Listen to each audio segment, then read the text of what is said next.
Okay, so this video is for use after you've begun to learn the somatosensory pathways.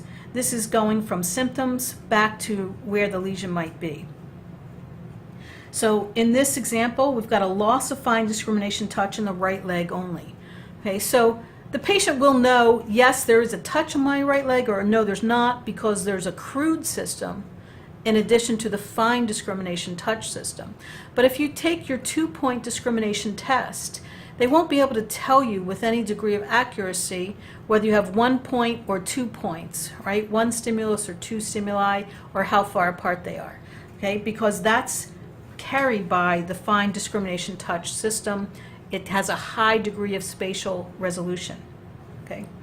So you see that there's also no loss in pain and temperature, right? They can tell whether there's a pinprick, they can tell where it is as good as they could have before. They can tell temperature sensation. Okay, so it's the only loss is in fine discrimination touch, and it's only the right leg, so no upper body loss.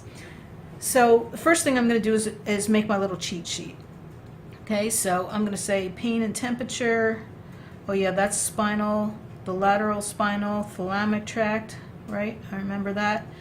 Spinal, right? Pain and temperature, spinal. I'm going to say fine discrimination touch. I'm going to say medial lemniscus, right? I'm going to say face, head and face. Okay, that's the trigeminal system. I'm going to say proprioception. That's cerebellar. Okay, so just a little cheat sheet for some terms that are associated with each other. Okay, so there's nothing affecting the head and face, so there's no effect on the trigeminal system. There's no loss of proprioception, okay, so the cerebellar pathways are intact. There's no loss of pain and temperature, so it's not the lateral spinal thalamic tract. Okay, so now we're down to fine discrimination touch, which is associated with the medial lemniscus. But is this in the medial lemniscus, or is it somewhere else? That's the question. So now let's do a quick drawing of our pathway. We know we're starting in the periphery with some type of mechanoreceptors, right? Merkel's discs, Pacinian corpuscles, other types of mechanoreceptors. So we're out here in the periphery, some sort of mechanoreceptor. We know that this first order neuron has its cell body in the dorsal root ganglion.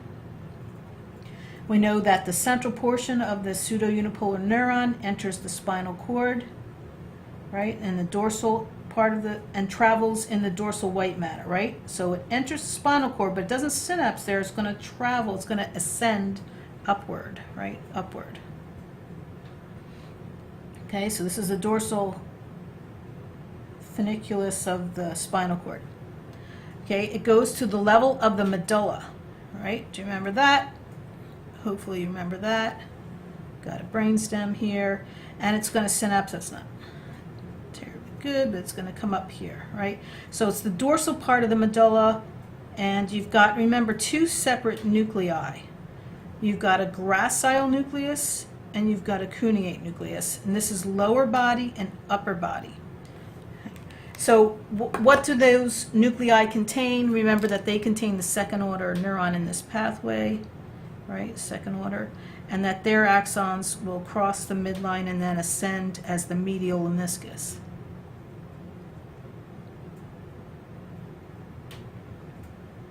Okay, so it ascends and it goes up and it synapses in VPL to S1. Okay, so we have some semblance of the pathway here. Okay, so it's the right leg only. So where are the places that we can get just the right leg? Well, when you have the medial meniscus, that's a pretty focal tract. So in theory, it's possible to have just the right leg, but in practice, it's less likely, right? So if you have a lesion of the full medial meniscus, you're going to get the upper body too. You won't get the head and face, right, because there's no trigeminal there. But the medial lemniscus is both upper and lower body. So you would have a loss in the upper body as well if you had a lesion of the medial lemniscus. So that's not the answer. Okay, so where are upper and lower bodies separated? Well, they're separated in the cord, but they're also separated in the medulla. So one possibility is that you have a lesion just of the gracile nucleus, right? Just of the gracile nucleus. And so if your loss is on the right leg, would your lesion be in the right gracile nucleus or the left? Now I've kind of drawn it backwards, so. But the answer is, if your symptom is in the right, the lesion, if it's in the gracile nucleus, will be in the right gracile nucleus. So for this particular drawing, we're going to say this is the right side. Okay, so the lesion's on the right.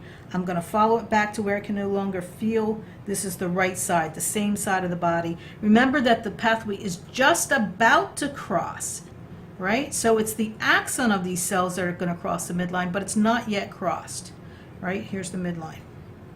Okay, so since it's not yet crossed, that means the deficit's going to be on the same side of the body as the lesion. So a lesion of the right gracile nucleus will in fact create a loss of fine discrimination touch in the right leg specifically. So that's one place.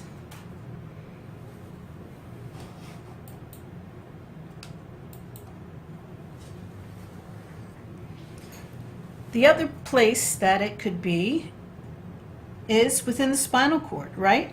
So you could have a lesion at specific levels all along the lower levels, right? It'd probably be all the sacral levels of the spinal cord and some of the lumbar, right? So if you had a lesion all along those lower levels of the spinal cord, you could also get the same result. It would be the right spinal cord, right? It'd be ipsilateral to the deficit.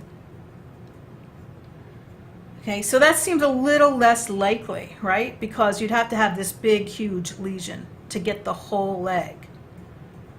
Okay, so that makes it a little bit less likely. So it seems like the most likely answer is the right gracile nucleus. If you had it within the dorsal root ganglion, remember that you'd have pain and temperature also, but you only have loss of fine discrimination touch, so it can't be in the ganglion.